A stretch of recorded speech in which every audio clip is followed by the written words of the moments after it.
Hello guys, have a nice day.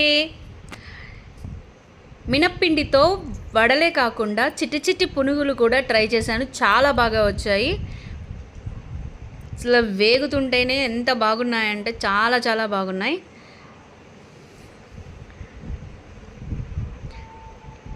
చూడండి, ఆ texture కానీ అంతా చాలా చక్కగా వచ్చింది. అట్లా తీసి ఇట్లా వేసి ఒక చిన్న ప్లేట్లో వేసుకొని కొంచెం